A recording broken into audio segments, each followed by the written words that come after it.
Здравствуйте, вы смотрите программу «Якутия Лайф». Меня зовут Ирина Ефимова. Антон Павлович Чехов как-то сказал: профессия врача – это подвиг. Она требует самоотвержения, чистоты души и чистоты помыслов. Это очень известная цитата, но менее расхоже другое его высказывание. Ни одна специальность не приносит порой столько моральных переживаний, как врачебная. Сегодня мой собеседник – один из тех медиков, который помогал и продолжает помогать участникам СВО, их семьям, налаживал взаимодействие с военными госпиталями. Это главный врач Якутской городской больницы номер 3 Светлана Давыдова. Здравствуйте, Светлана Николаевна. Добрый день. Светлана Николаевна, вы перед интервью спросили, в чем лучше быть, потом сказали, что вам комфортнее в халате. Вот что у вас внутри меняется, когда вы надеваете халат? Внутренне меняется вообще каждый врач, наверное, когда одевает свой халат, белый халат, он меняется сам внутренне, потому что это уже приступаешь к работе, это уже как бы сразу вот такое чувство, что ты можешь уже начинать помогать людям и так далее. Вот это внутреннее состояние, изменение внутреннего состояния. Мы даже со своими коллегами об этом тоже часто говорим.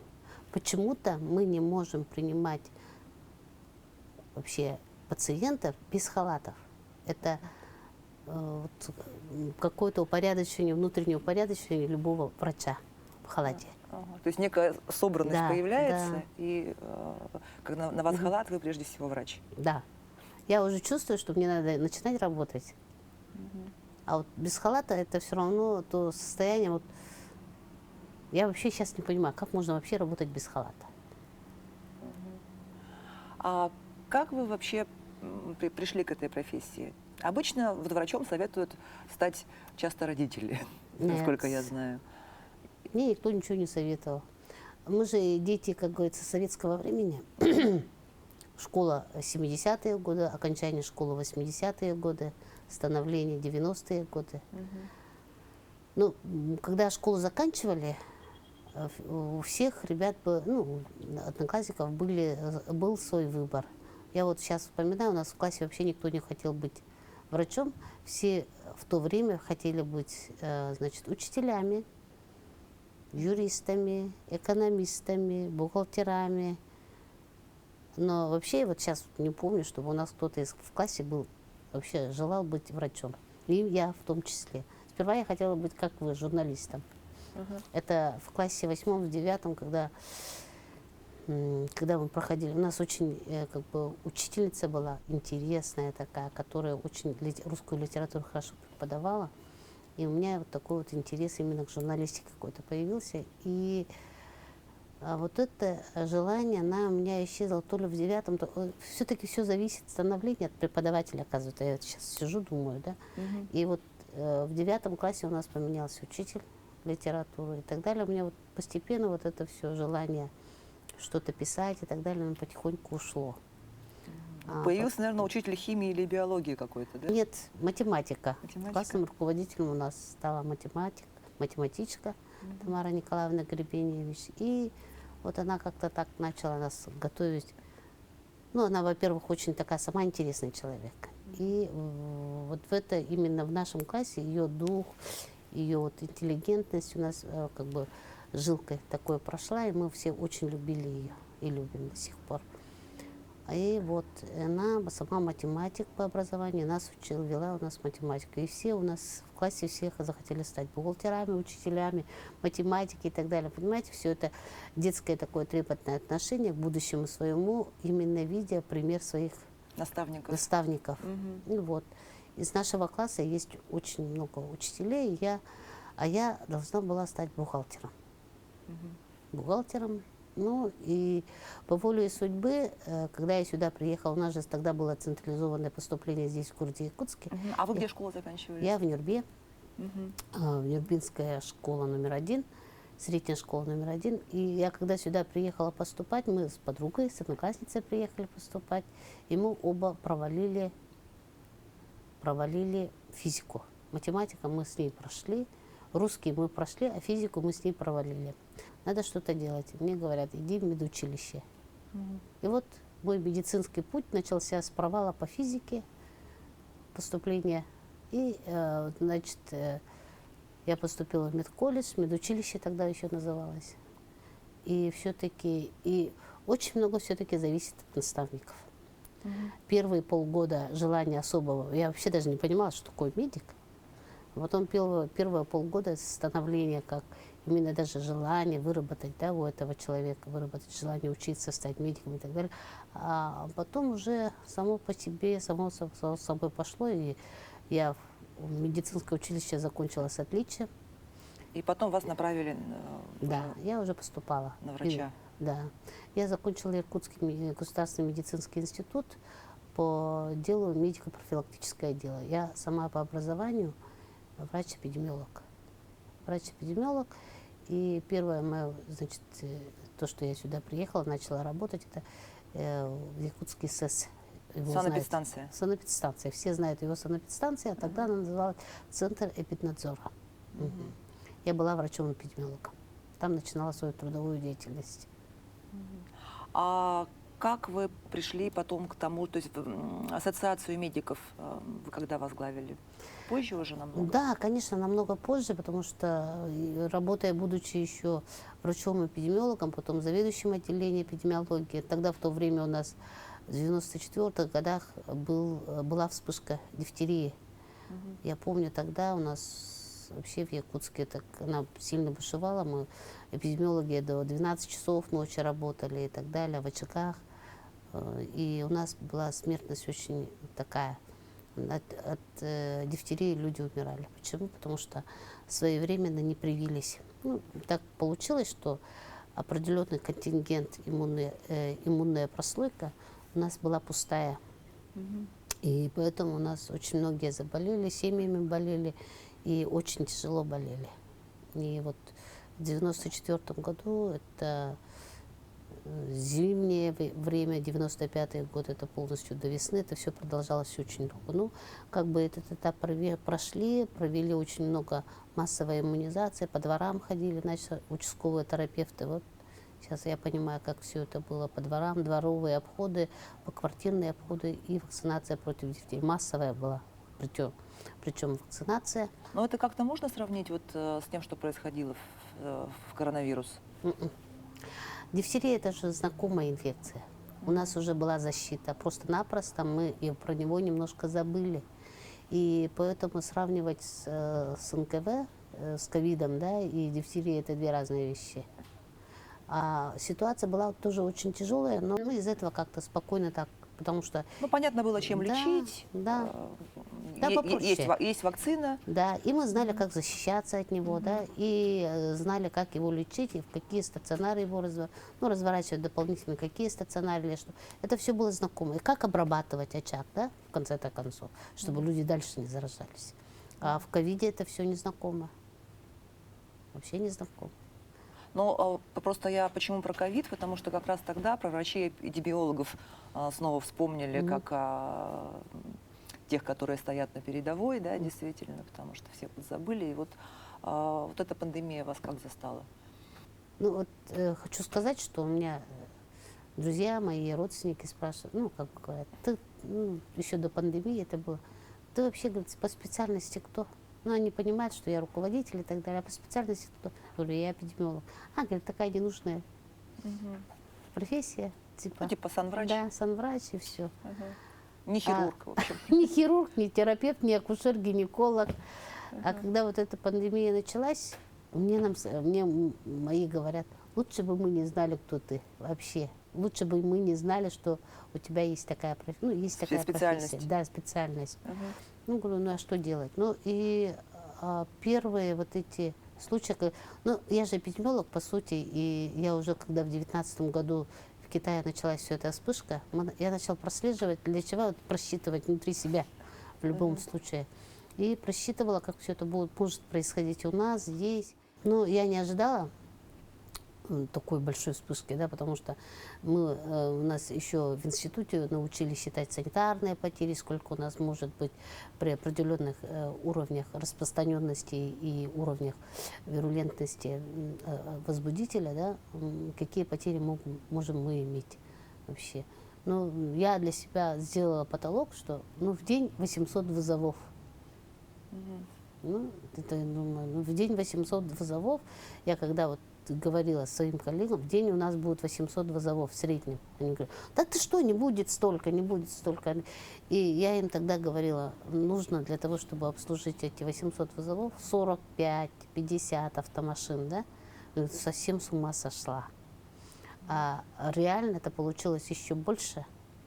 И тогда машины, все предприятия начали отдавать. С автопарка правительства Да, машины автопарк привлекли. правительства работало, с мэрией. У нас с автопарка правительства 3 месяца работали машины. Мы их водители, мы уже их считали чуть ли не своими водителями. Мы их одевали, ну, в СИЗы, да, это как положено. И мы привыкли с ними работать. Но время идет, в любом случае надо было принимать какие-то другие решения. И мы перешли на аутсорсинговые, у нас таксисты. В день у нас шло не 40 машин, как я считала, да, 70-80 машин. То есть вызовов было больше 1000, 1500? Не, ну, 1500 это еще ничего, 2500 вызовов в день было.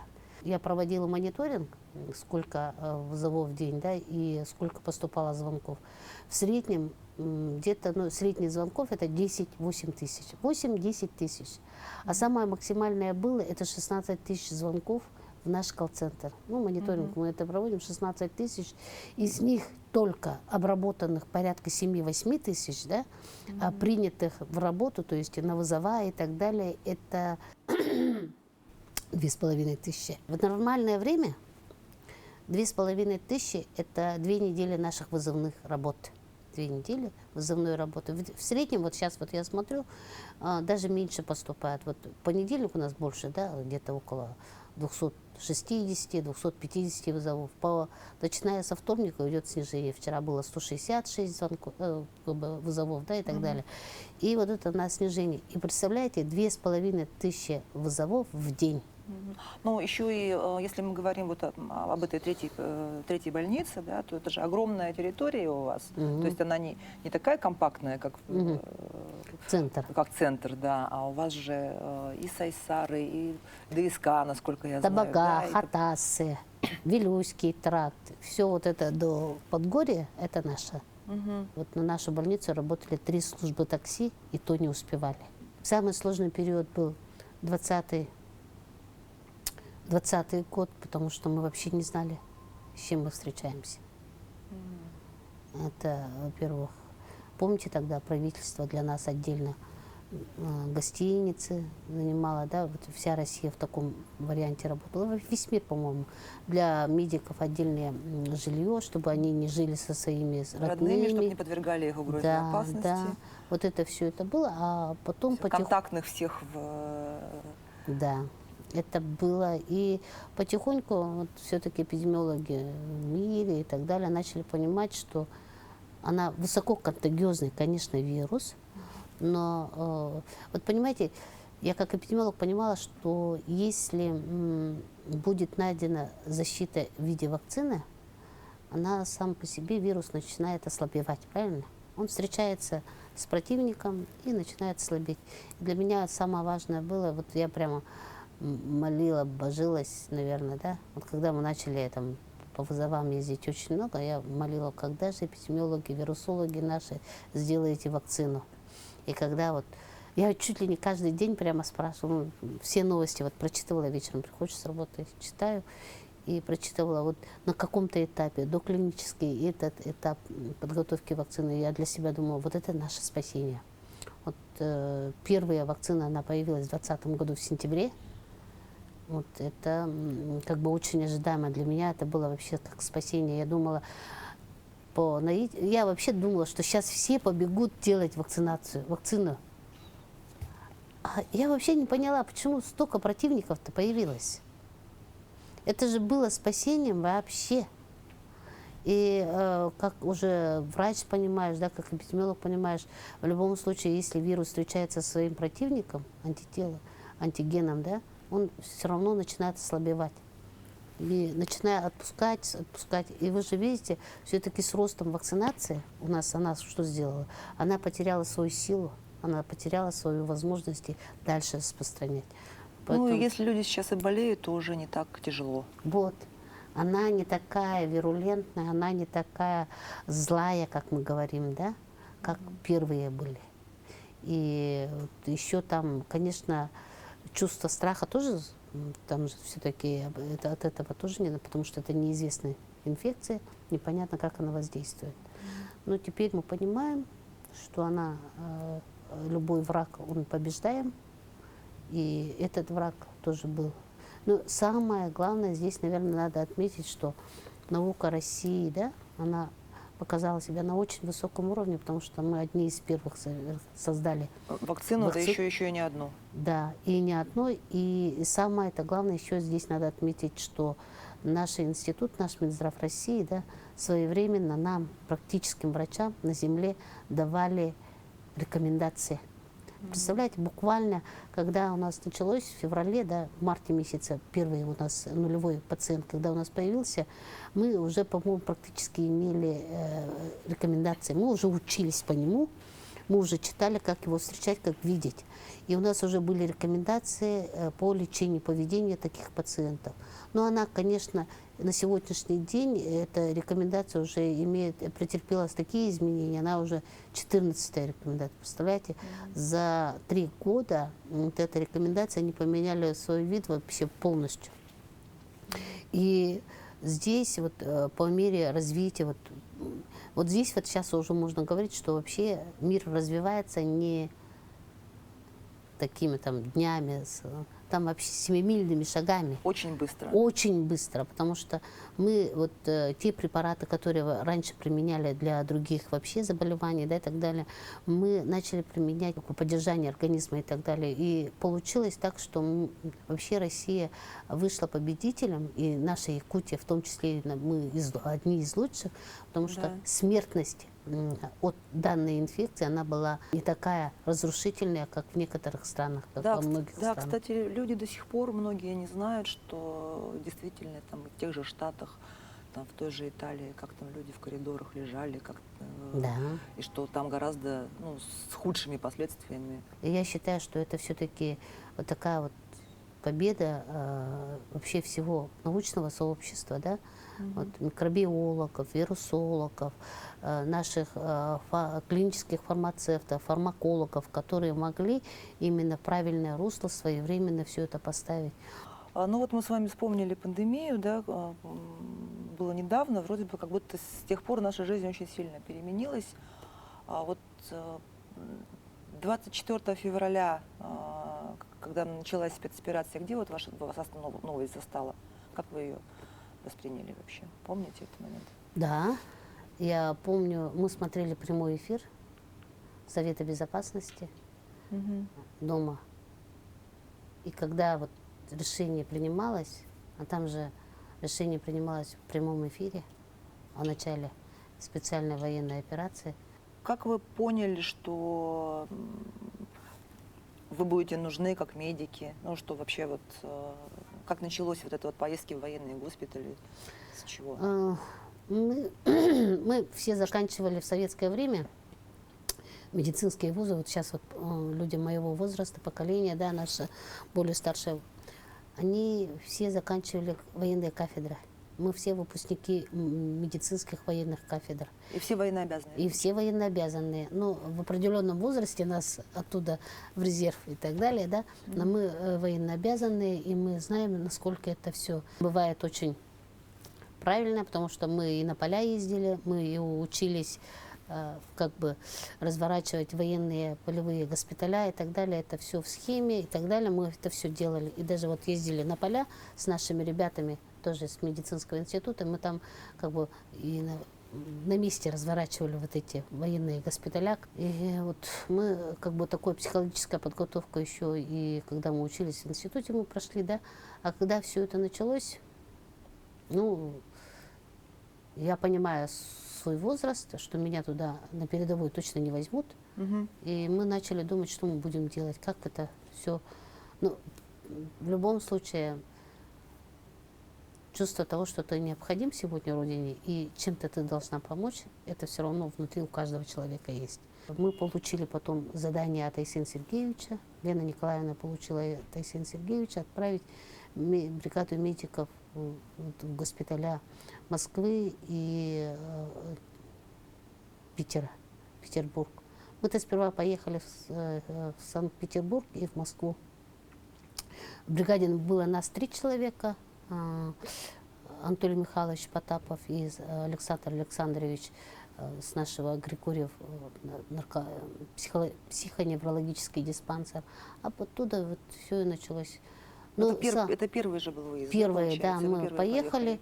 И самое главное, тут надо отметить, что уже в ноябре месяце, в октябре, в ноябре месяце наша республика так много сделала, и были созданы опорные пункты, и координационный центр, и волонтерская работа, да, уже была там начата вовсю, там вовсю работала первые шаги, но это, она уже имела такую бурную деятельность, что уже было понятно, что республика не оставит своих.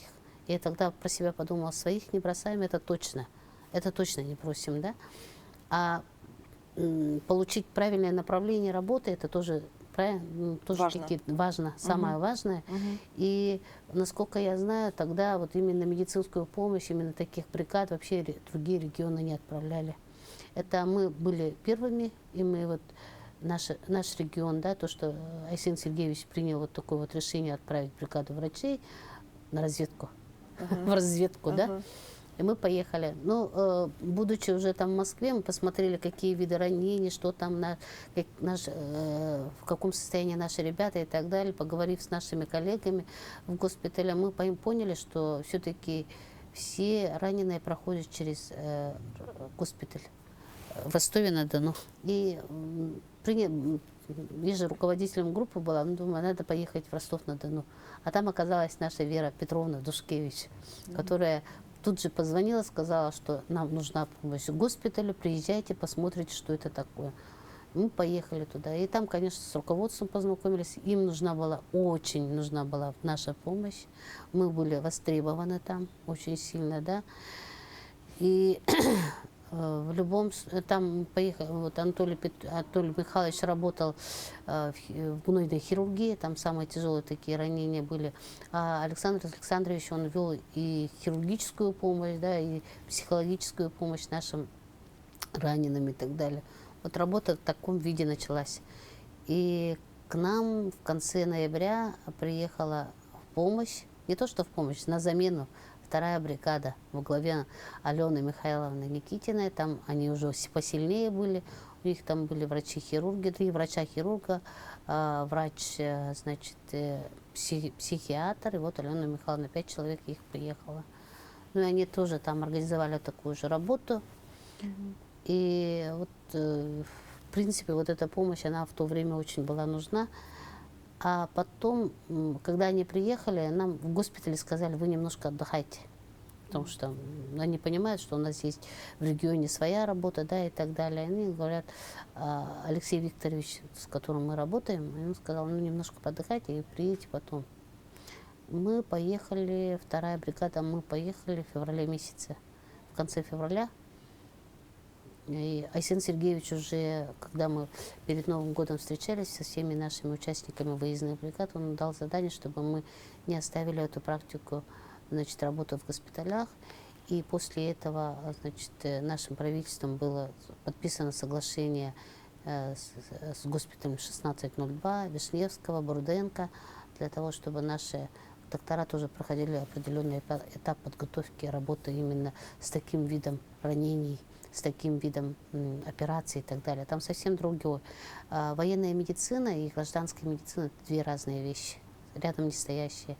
Поэтому надо понимать, что то, что для нас, гражданских, это ой, все, упасть и не встать, для военных это другое. Иди работай. Понимаете, поэтому тут 2 разные вещи, и к этому привыкнуть тоже очень тяжело. Вот. Ну, и мы поехали в феврале, да, и там были более такие активные боевые действия на фронтах, да, и поступление тоже раненых, оно увеличилось, и мы поняли, что нам вообще там надо очень сильно поработать.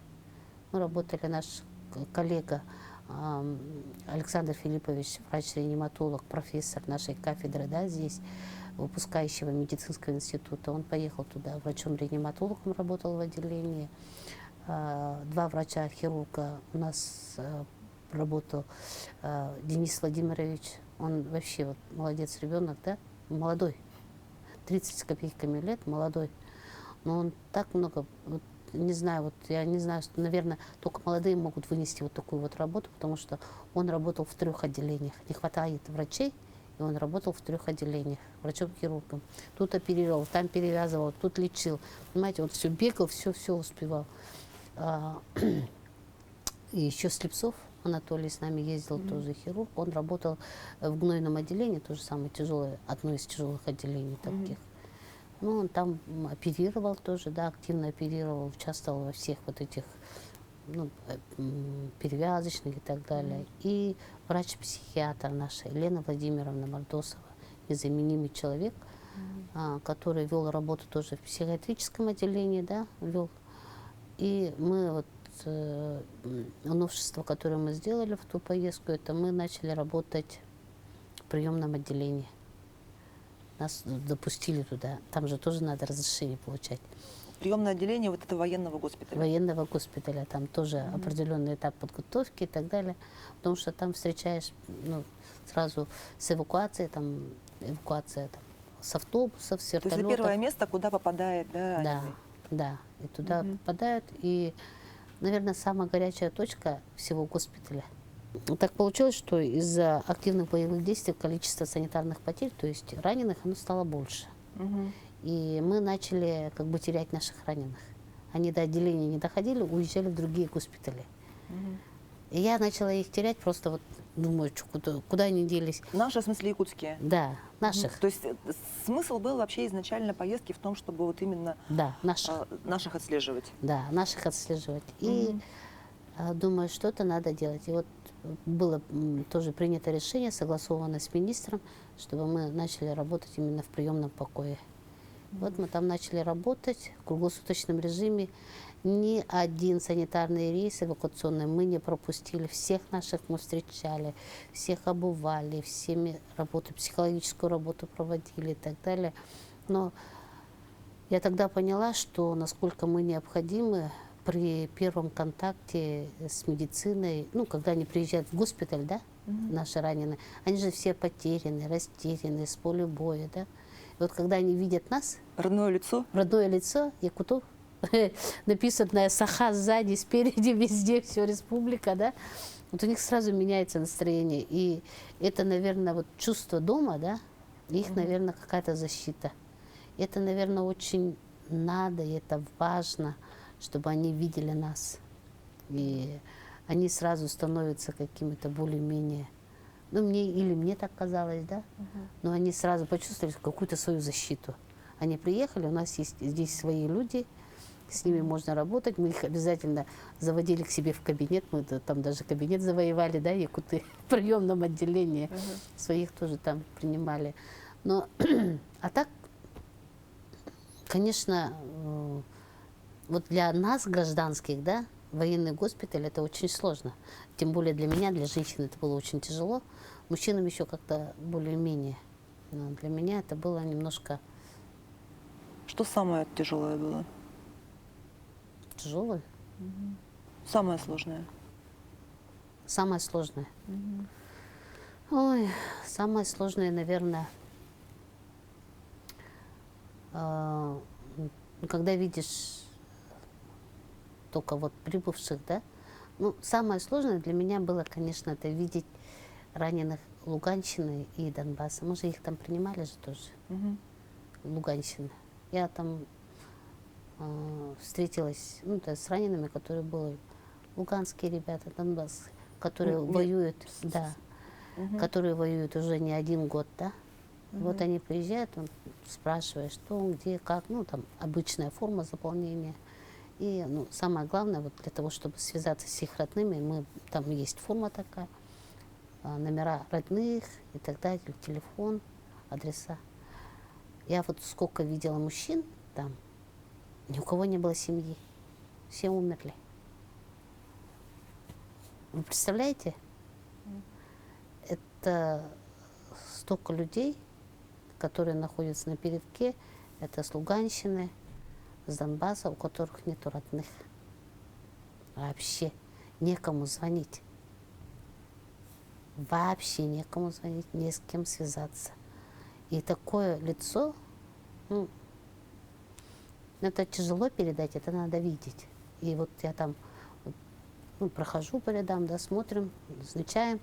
И тут тоже один мужчина лежит, я подхожу к нему, ну, так тоже опять по форме, как положено, собираем информацию. И первое, то, что у него было, да, то, что он сказал, у него такое довольное лицо, а у меня есть жена. Представляете, его превосходство перед теми ранеными, у которых вообще ничего нету, у него есть жена. И это был, наверное, для меня внутренний психологический перелом. И я сама была убеждена, что это СВО нужно и так далее, да? А тогда я вообще 100%, может 200, 1000% стала уверенной, что эта СВО, она была необходима. Если бы не это, они бы там все бы уничтожили. Все. Если у людей, которые воюют там, нету ни семьи, ни детей, ни матери, ни отцов, вообще никого не осталось. Ни братьев, ни сестер. Вы представляете это? Он один-единешенек в мире. И вот это, наверное, стало для меня переломным моментом, когда я вот поняла 100%, что это все надо делать. И я вот сейчас 100% убеждена, что мы, вот республика, наша республика идет в правильном направлении, что мы, вот Айсен Сергеевич, Андрей Сандаминович, да, которые работают, очень много работы проводит. Андрей Сандаминович, это просто человек-машина, человек-батарейка, Ну, что у ли. нас как подпредство сразу переориентировалось. Да, быстро. И это, наверное, вот я сейчас настолько горда за нашу республику, да, за нашу страну, потому что это слова своих не бросаем, это точно. Это точно. Я разговаривала не только с нашими ранеными, да, с нашей республикой, я с другими ранеными тоже разговаривала.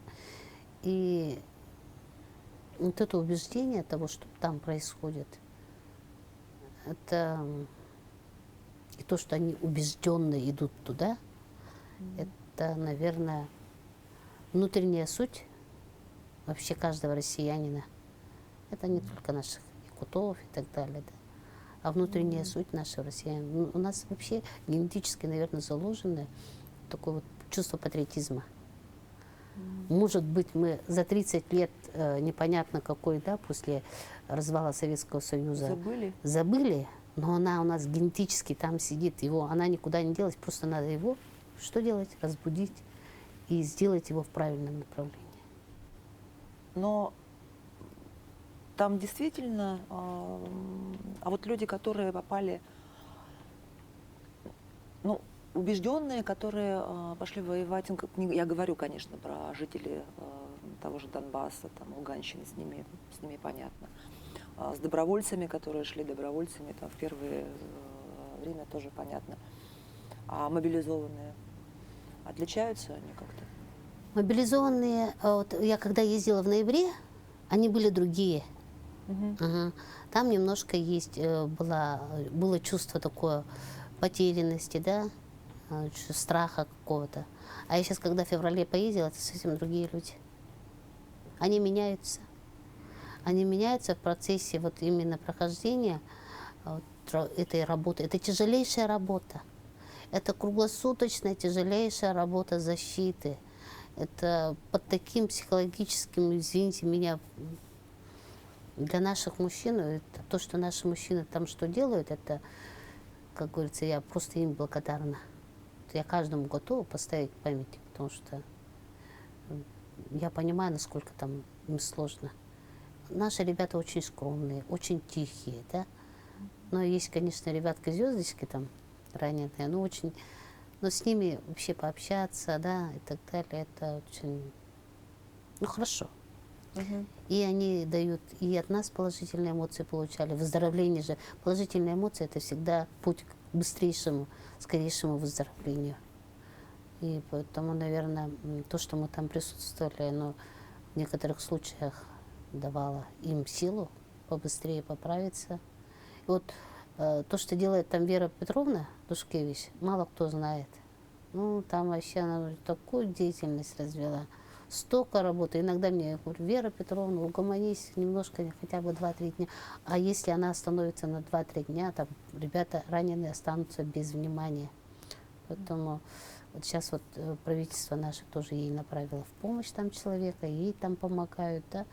Ну, уже хорошо, лучше. Недавно с ней разговаривала, но это светлейший человек. Она столько там пережила. Извините меня, уехать.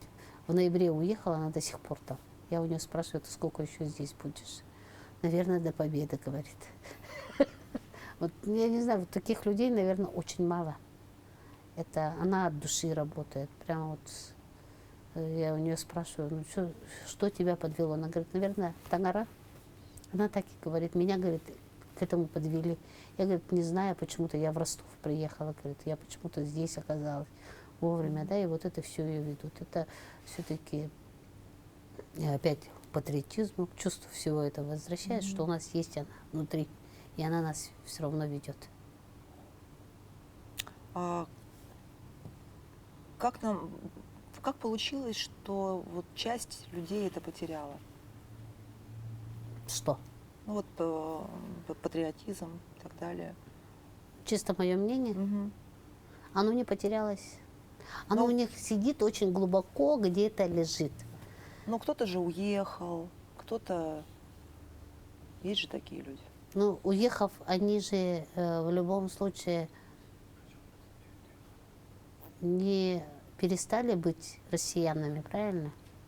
Они же свое гражданство не потеряли. Они сохранили его. Но вот у якутов есть такое, да? Там, где, значит, заложена твоя пуповина, там и твоя родина. Ты должен быть там. И как вот ребенок связан с матерью своей пуповиной, да, своей пуповиной, точно так же каждый человек связан своей пуповиной в месте, где ты родился. Вот я, например, родилась в роддоме в Нюрбе, я точно знаю, что я не могу жить без Нюрбы, правильно? У них точно так же. Они будут тянуться к этой земле, к своему родным, близким. Вот смотрите, в Казахстане что творится. 2000 людей пришли на ИСЭХ. Вы думаете, это просто так? Это же не просто так. У них это внутри есть, у них есть потребность. Они уже сейчас начинают думать, что они потеряли часть своей жизни, часть своего внутреннего состояния и так далее. И они пытаются вот этим восполнить. И поэтому то, что они уехали в Казахстан, то, что они там пытаются себя найти, пусть ищут, пусть находят, но они все равно вернутся к себе сюда, на родину, потому что их пуповина здесь. Спасибо. Это была программа «Якутия Лайф». Меня зовут Ирина Ефимова. Смотрите нас по будням в 19:15. Расскажем, чем живет Якутия.